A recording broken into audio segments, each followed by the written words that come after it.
the orthoPAC, hosted by Sam Dyer. Welcome to the orthoPAC, where we discuss up-to-date orthopedic topics for the busy clinician. I invite you to sit back and relax as I attempt to fill in the gaps between education, current events, and real-world practice.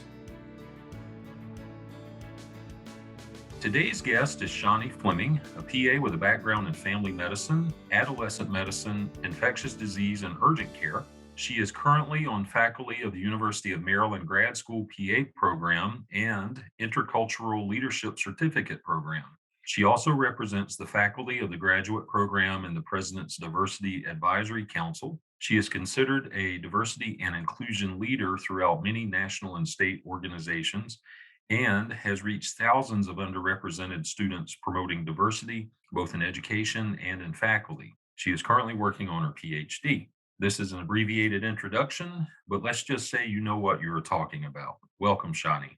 Absolutely. Thank you for inviting me. Shani, you spent a good bit of time talking about implicit bias, and I was hoping you could explain what it is, what we need to be aware of. And in researching it more, you might not even be aware that it influences you, which is, how can you fix it if you don't know that you have the influence? I think the self-reflection you talked about, but, it's such an important topic and I don't want to talk around it. Please tell us what it is and what we need to be thinking about. Dawn, she gave an amazing example about how there are some things that we have learned from family members that we hold on to, right? Things like treat others with respect, or in my household, like if two adults were talking, you just don't say anything, right? Like as a kid, you need to ask permission to speak, or treating folks with kindness. So there are all of these great take-home messages that we learned from family, from media, from all different types of places. But there are some other things that have just also crept in, right? So you can think of some of the language and some of the lessons that you've learned from family members that may not be as positive, right?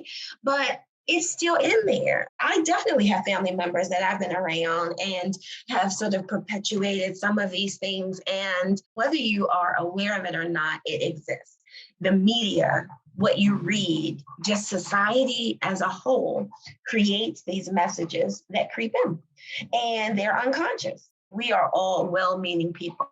We did not become PAs or medical providers to treat people differently or to treat people bad. There are these unconscious messages that we have. We operate, I think the number is like 5% or maybe 5 to 10% at a conscious level. Everything else is unconscious. Everything else. So when you think about that, there's no way that you could say that unconscious thoughts, unconscious implicit biases don't have an impact in how you treat patients. It's just a fact. And studies, tons of them, have come out to really prove this very point. There have been even textbooks filled with bias. There was this nursing textbook that an entire section sort of talked about how different races deal with pain.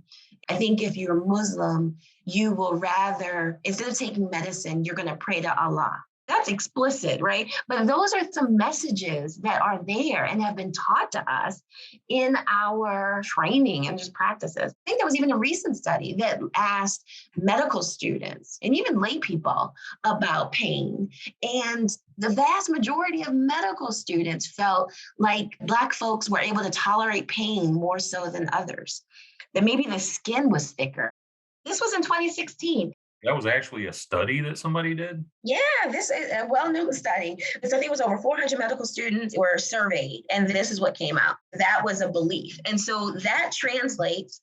And I think even when you're thinking about orthopedic surgery, when you're thinking about who's getting referred for total knee replacements, maybe that's why only 1 point so of Black men are getting total knees versus 4 point whatever of white men. Because maybe there's a thought that, they can take it or they can handle that pain. So I don't know. I think that that's a question that as a specialty, you have to kind of ask yourself, but those implicit biases are there and it comes through in the way that you are treating patients. And the great thing is that first, you have to kind of listen to the words that I'm saying and trust it, that it exists. And then once you actually recognize that implicit bias exists, that we operate probably 90% unconscious, you have to make a decision to do something about it. So Mhm. you could always just say, all right, that's just what it is. And I'm just going to continue moving forward, just like everything that I'm saying. That's always an option that you don't have to really do the work. But if you do want to do the work and to see how this shows up, there's plenty of things you could do to mitigate bias. And I provided several resources during the Nashville conversation. But the Kirwan Institute for the Study of Race and Ethnicity, they have a free implicit bias module series that talks about what it is, how it shows up, how to mitigate bias. This is completely free. And so these are the types of things that you could do, right? So if you say, I'm committed to this topic area, I'm committed to doing something about it, there's a free training available. One of the most important and critical pieces is to have empathy. Every patient that walks the door, being able to see yourself through what would it be like to walk in their shoes. They've showed that that is a really important piece, mitigating implicit bias, telling yourself different stories about folks, right?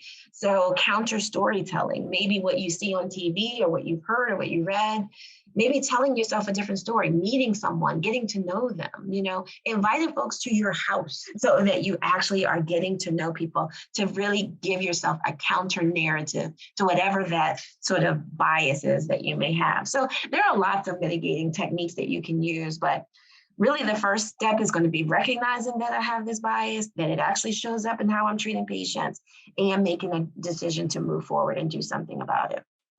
Absolutely well said. I think that explains that very well. More research into the topic, and I came across another bias that I thought was pretty important, and it's called performative allyship. And when I was reading about it, I got the idea that it was more of an issue like big corporations and that sort of thing, but I think it can be anywhere. And the example that I had is when we had these killings of George Floyd and the others I talked about earlier, and I don't do social media, so don't throw the stones at me for that. But social media, a lot of posts like you were standing with you, solidarity, and all that, and basically providing lip service but not really doing anything, and then moving on about your day. This is an important topic, and if you really want to make a change, you need to make a change, not just jump on a bandwagon and provide lip service. If you're going to talk the talk, walk the walk, is something I read. So, what are your thoughts on that? Performative allyship, we talk about this a lot, that it's really just putting a lot of lip service, talking the talk but not walking the walk. Absolutely, I agree with you. This was sort of front and center after many of the killings, and a lot of these organizations use these platforms to put out these statements and this messaging. But did it translate to action? Or it was sort of performative measures. So let me change my campaign so that I have more folks of color in these campaigns, or maybe change some language. How this hurts is that these are really surface level changes. And what's really needed are structural changes, right? We need fundamental structural changes to occur in order for change to happen. And I talk about that with health disparities as well. So when we talk about social determinants of health, these are structural issues that are at play that have an impact in people's lives. So it's not going to be enough to name a store after a Black activist. Although that's great, it's nice, it's performative, but is that going to really get down to the root of food insecurity? The fact that I don't have access to food, that where my neighborhood is placed, I don't have access to a grocery store within 10 miles. So the performative piece is like, okay, yeah, I'm all for the cause. I'm going to name this building after somebody, but it's not really getting down to the root of those structural barriers. And so that's where this comes up. That's how it can be hurtful, because some folks will feel like, gotta give yourself a pat on the back, oh, I did my part and let me just go ahead and exist in my comfortable life. But people are still suffering. People are still suffering. So I think that being able to really demonstrate the change that has occurred based off of what you said, or, whatever action that you did, what was the impact of that? I think what is critical. I think that's where the disconnect is with performative allyship, is that how much of an impact did that name change make? Adding a couple of more faces of color in your ad, what was the impact of doing that? Versus completely and totally changing your pay scale, right? And being able to give people a living wage. Like, that's something that could absolutely make a difference. Shani, thank you for that.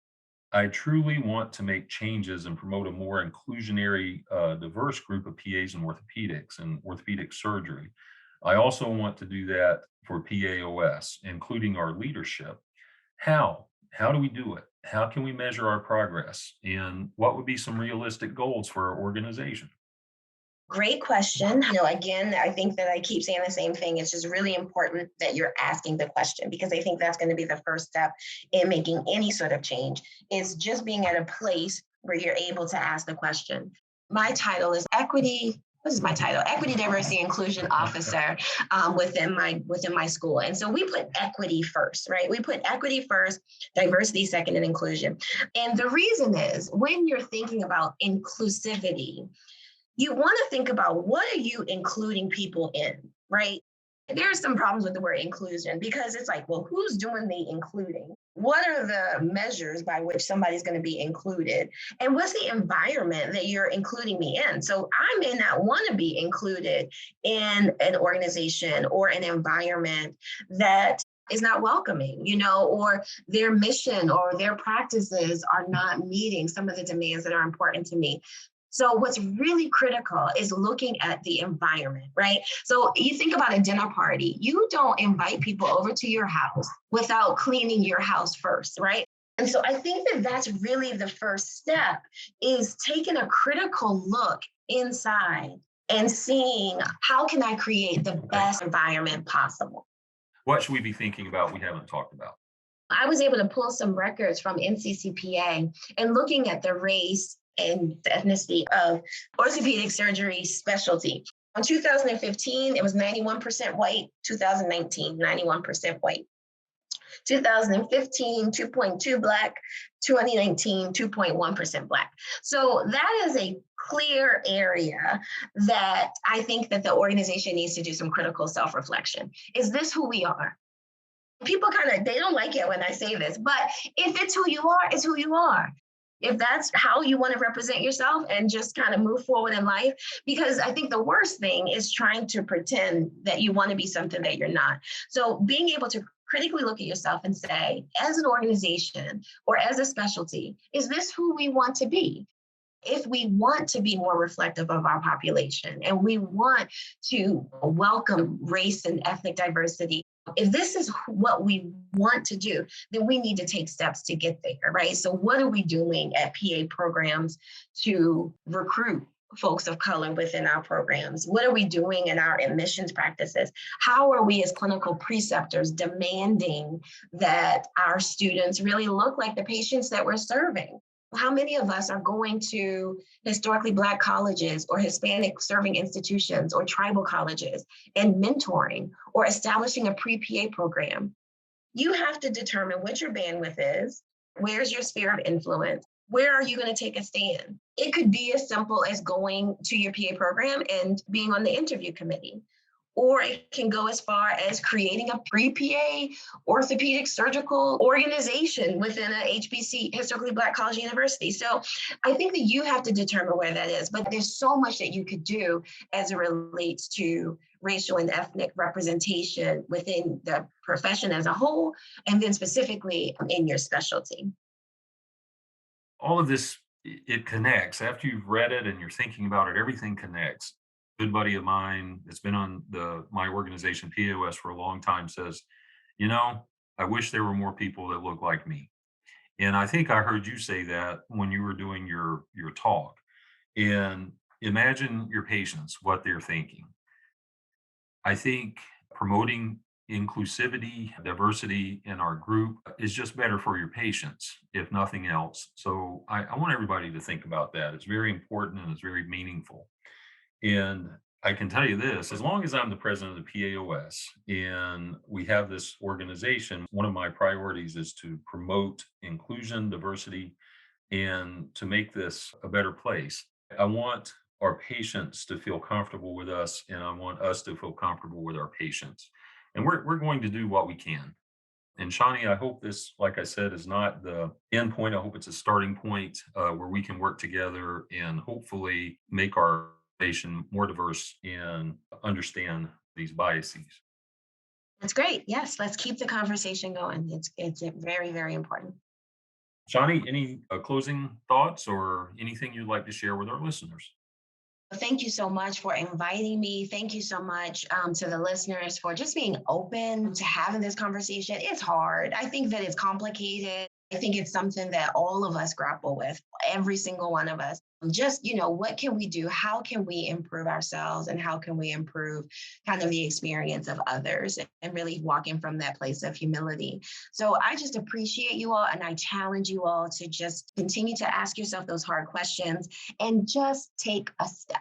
It doesn't have to be a huge leap, but just take a step, whether it's in reading a book, whether it's in doing a self-assessment, going to one of those modules, but just start to move in the direction. It's very comfortable to sit and sort of watch, things happen. But I would like to challenge you, and this is the call to action, to just take a step forward. Shani Fleming, thank you very much for your time, and we'll talk again soon. Thank you for joining the orthoPAC podcast. The PAOS Orthopedic Boot Camp, November the 13th and 14th. Brush up on your orthopedic assessment and clinical knowledge. Please register online at www.paos.org/CME. Again, it's Saturday and Sunday, November the 13th and 14th. A day and a half, 12 hours of CME. So I hope we see you there.